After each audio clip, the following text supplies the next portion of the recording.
Good evening and welcome to Bronx Talk. As you well know, the primary is coming up on June 24, and New Yorkers are in the process of evaluating candidates to decide who they'll vote for. But what do voters want to see addressed by their elected representatives? The Five Borough Institute has put together a coalition of foundations to study what is important to New Yorkers in a poll that they call the People's Pulse. So tonight we're going to review the fascinating results of that assessment of what you think about your city with the Executive Director of the Five Borough Institute. Please join me in welcoming a former New York One News personality. You probably will recognize her. She's now the Executive Director of the Five Borough Institute. It is Grace Rauh. Welcome to Bronx Talk. Thank you. I'm so happy to be here, Gary. We're thrilled to have you. I thought it was fascinating when I thought of the concept of saying, well, wait a minute, what do we really think? It's a big, diverse city, et cetera, et cetera. But let's just roll back the clock a little bit. What is the Five Borough Institute and what is ultimately the objective of what you just put together? Sure. Thank you. Thank you for having me. And opening with that question. So the Five Borough Institute is a nonpartisan think tank that is solely focused on developing and advancing smart public policy solutions to tackle big challenges facing New York City.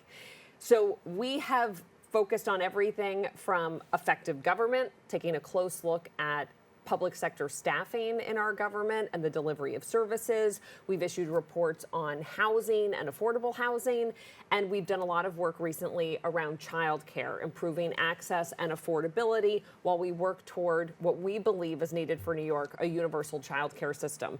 And so it's against that backdrop of work that we're so excited about this project, the People's Pulse, which is what we're here to talk about today, and the partnership with a number of really incredible foundations that are on the front lines of doing important work in the city who came together in support of this project. I just want to shout them out real quickly. I got the list right here. I was ready to do it. You can do it. You can do it. But Brooklyn Org,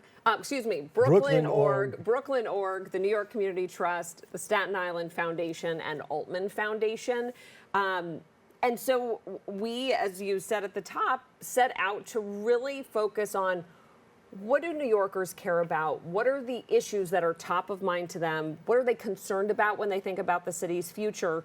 We wanted to excavate all of that and put it forward during this really important election year so that we can ensure and try to ensure that New Yorkers' top concerns are front and center for the candidates who are going to. Exactly. Two things that you mentioned were of interest to me. You know, you mentioned daycare and you mentioned childcare. When I think of the large issues for our communities, for our grassroots communities, that's one of them. So my reaction to that was, oh, so you take on the little issues. And then you mentioned housing. We're going to talk about what the numbers were in crime and policing and all those kinds of things.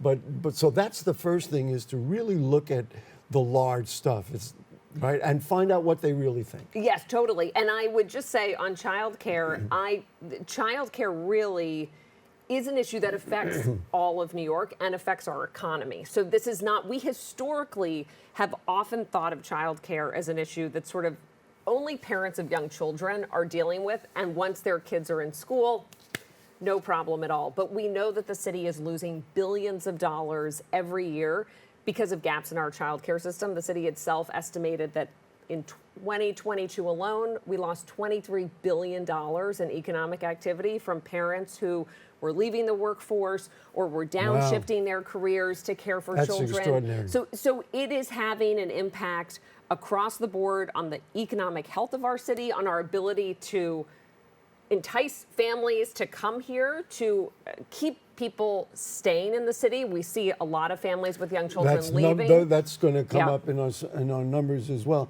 The other thing, the second item that I pulled out of your introduction was the notion of all the organizations working together.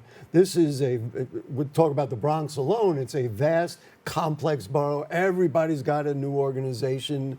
You know, we have, 1,400 nonprofits in the Bronx. I mean, it's a little hard to keep track of.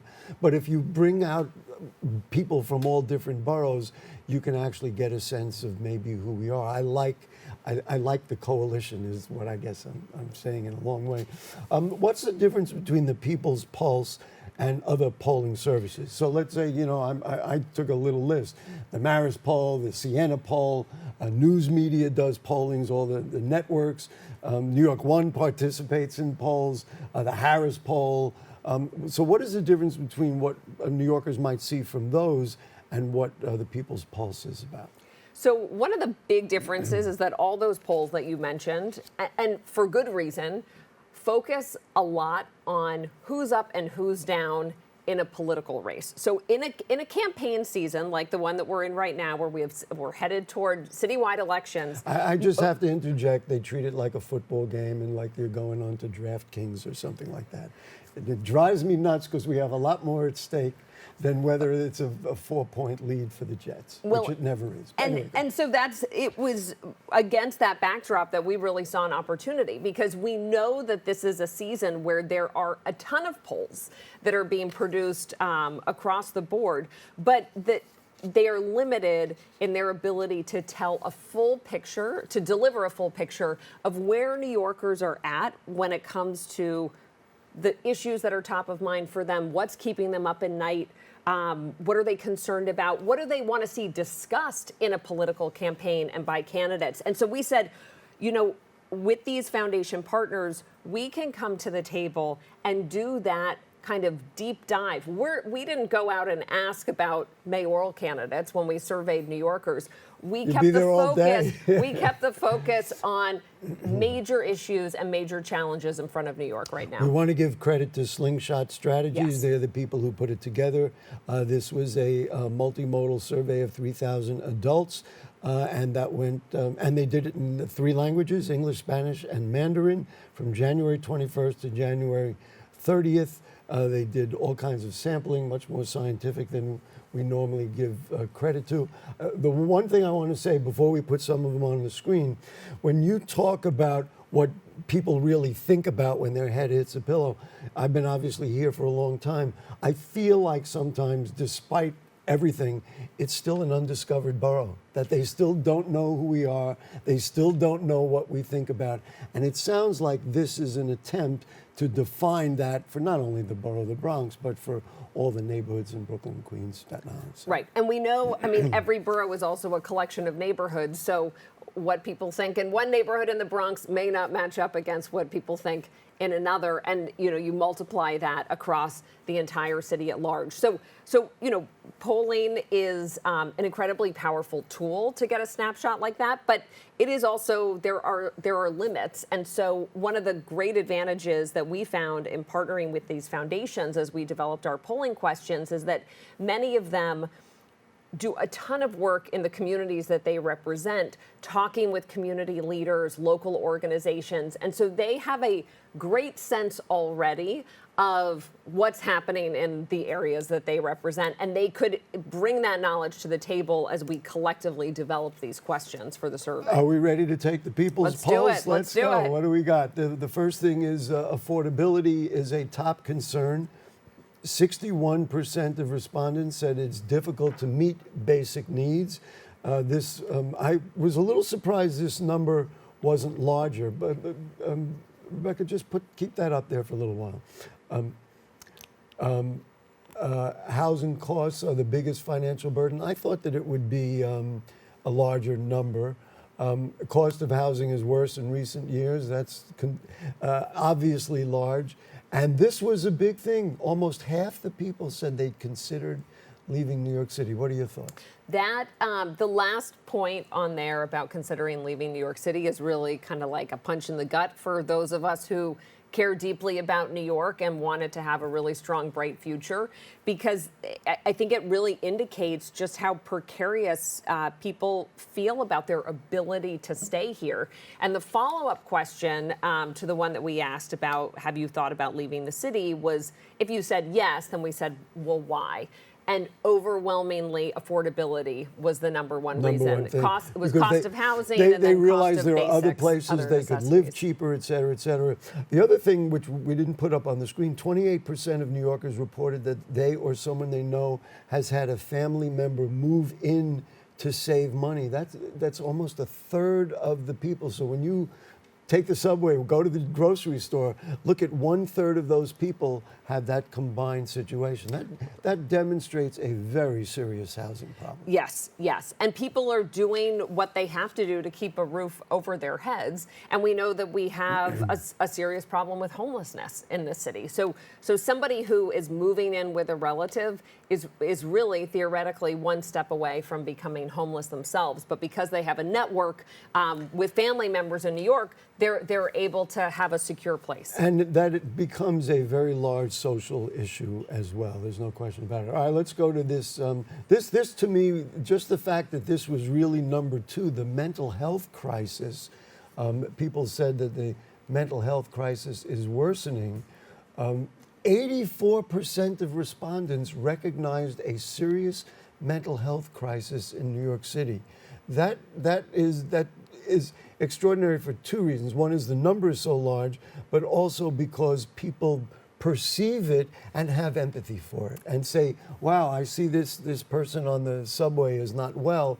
It's dangerous, that's another issue, but we really want to help them. I thought that was significant. Right. The empathy piece was something that we were really curious to test out. Our expectation and our sense was that when we talk about different interventions to help people who are suffering from mental illness and homelessness, that we think of New Yorkers as largely being empathetic, but also being concerned about the state of the city and their ability to move around in it. And so that empathy piece, I think, speaks to a desire for New Yorkers not just to kind of like, let's just out of sight, out of mind, but we need to know that people are getting support. I'm going to address that directly because on that same thing it said 17% support involuntary confinement and taking them off the streets.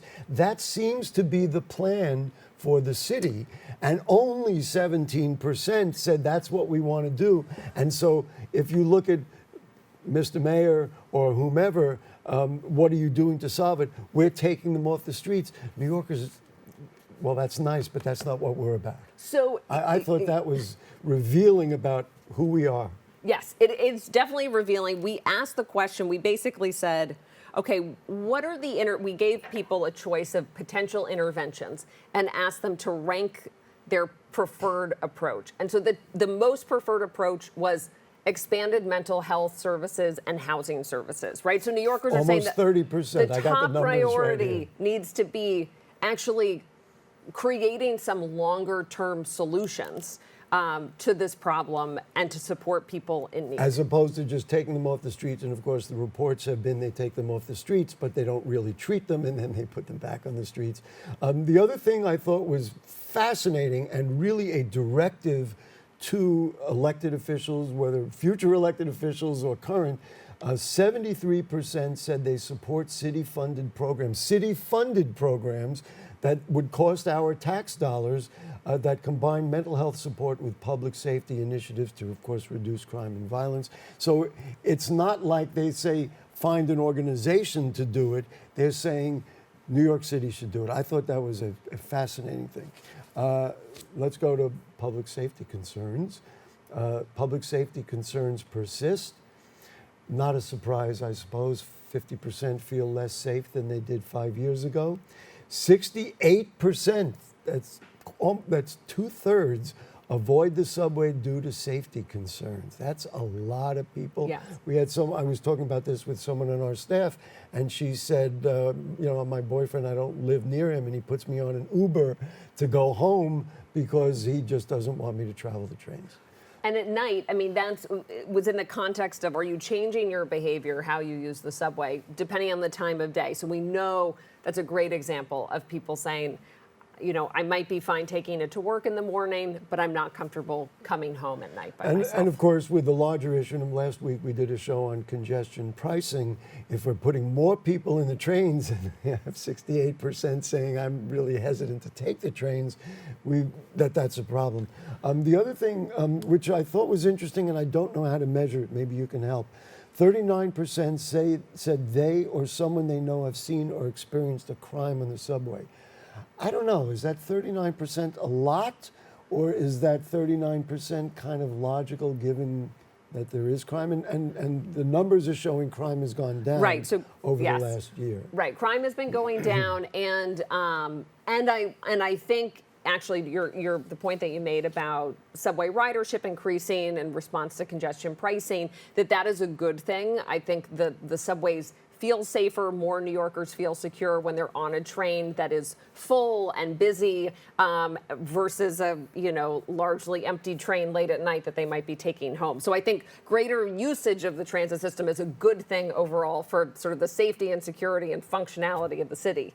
We asked the question around, have you witnessed a crime or some sort of public safety issue on the subway, in part because the crime statistics really only tell part of the story. So you might not be a direct victim of a crime, but if you witnessed it, it's a ripple effect, right? Yeah. It's a chilling effect. And so we knew anecdotally that for many of us, either in the last few years, we had personally witnessed some sort of public safety situation or a crime, or we had close friends who had. And so that has kind of a chilling effect in terms of how New Yorkers feel when it comes to public safety and the security to move around the city. I want to ask a little, or mention about the reliability of this, as far as to say, well, is it reliable? According to the numbers, it's a plus or minus 2.5%. Yeah. That's not a lot, so these numbers are pretty realistic.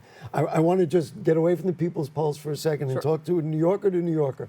The new trains that have pathways all the way through the train. I have talked to riders who have said, that scares me because somebody could do something wrong or commit a crime and make it easier to get away. And while other people are saying, oh, it's good because we have the freedom to move and everything else. Your thoughts, personal thoughts, away from the People's Pulse? So interesting. I have candidly not given it too much thought, maybe because my trains have not had that. The ones that I'm on regularly have not had that flexibility created. As someone who has changed cars because I have not been comfortable with the car that I am on, and someone who, I think many New Yorkers do this as a train's coming into the station, subconsciously you are scanning through the windows to determine, or at least I am, is this a car that I want to get on, or do I want to go down? If a car is virtually empty, that may be a sign that that's not a car that I want to get on. And so perhaps the ability to move more freely would just give some people comfort. Now I've just given you the next question for the next People's Pulse survey, because you can find out, do you like this idea or not? I just was curious. It was a personal thing, and thank you for answering. The last one that we have here really gets into what is this poll for, and what do New Yorkers want out of their leaders. So the numbers show that New Yorkers want leadership that listens. That's not a surprise. 75% say it's important for the city to support small local organizations focused on social, economic, and housing issues. Boy, if that doesn't sound like a Bronx response, I don't know what is. And more funding for grassroots organizations. Again, what are New Yorkers' priorities? They want legislation to provide faster pathways to work authorization for immigrants to address labor shortages and boost the economy.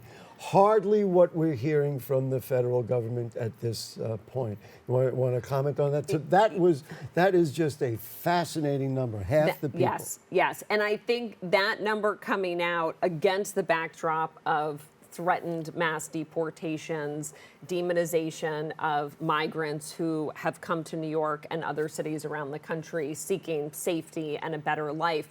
New York City, and it's reflected in that poll response, we know, New Yorkers know, we are a city of immigrants. Our city was built by immigrants, continues to flourish as a result of newcomers. And there's a recognition there that this is good also for our economy. Yeah. And so we should be making it easier for people to join the workforce and be part of growing our city. New Yorkers don't seem to have the resentment that it is suggested that we have.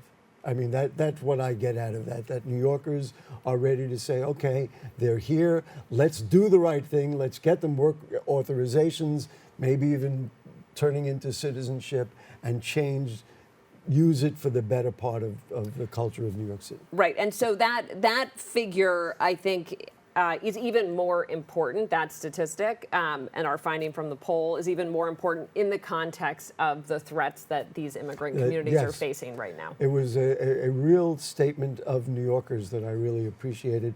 The last item on there, and this is interesting, 50%, and again, I don't know how to measure, is that a lot or a little, believe that their vote makes a difference in city elections. And I think it should be higher. I think it needs to be higher. 50% is nice, but that means 1 out of every 2 people think that their vote is going to matter. And going, if we zoom out for a second, that's really why we did this poll, is we are trying to boost voter engagement, bring more voters to the polls, ensure, in short, that New Yorkers believe that their vote matters. Their vote does matter. These are hugely consequential elections, but we have abysmally low voter turnout. And so our hypothesis has been for this project that by amplifying and elevating the voices of New Yorkers through this survey, that they will hear the issues that they care about most reflected in the political conversation, and then they will tune in and say, okay, I need to be part of this. This is important because the issues I care about are on the table, so I'm going to go vote. What you say is so true, and in the Bronx especially, when I see the results, and we're going to see results, let's say in a primary, and I see, in a district, a council district of 125,000 people, and the vote was like 8,000 people voted, and I'm like, goodness gracious, maybe you got it right, maybe you didn't, I don't know. One of the things that came out, kind of a general thing, was that despite concerns about the overall health of the city, a majority of New Yorkers have strong connections to their neighborhoods. Welcome, Bronx people, rating them as excellent or good.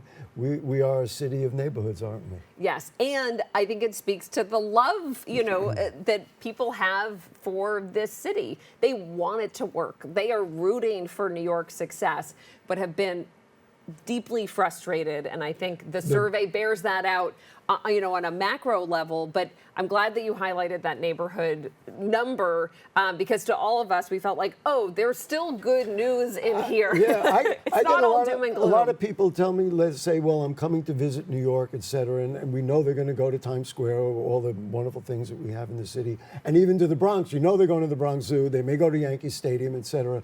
I always say, come see our neighborhood, see how we live, see who we are, and then, first of all, the food is better, but you'll really get a better sense of New York.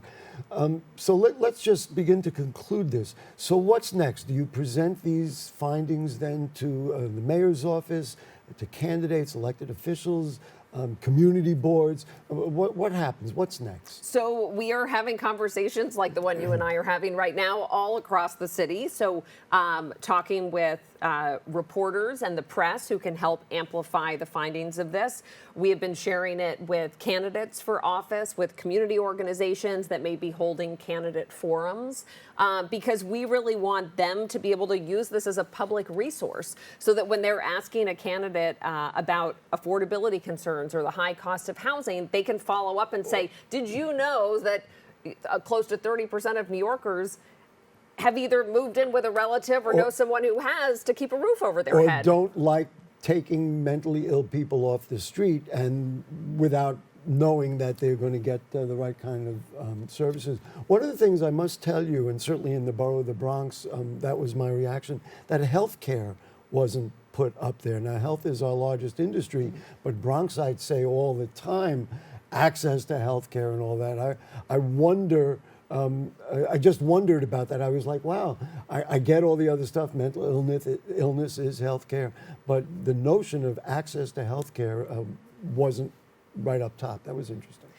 Another thing that was interesting was we asked about access to food.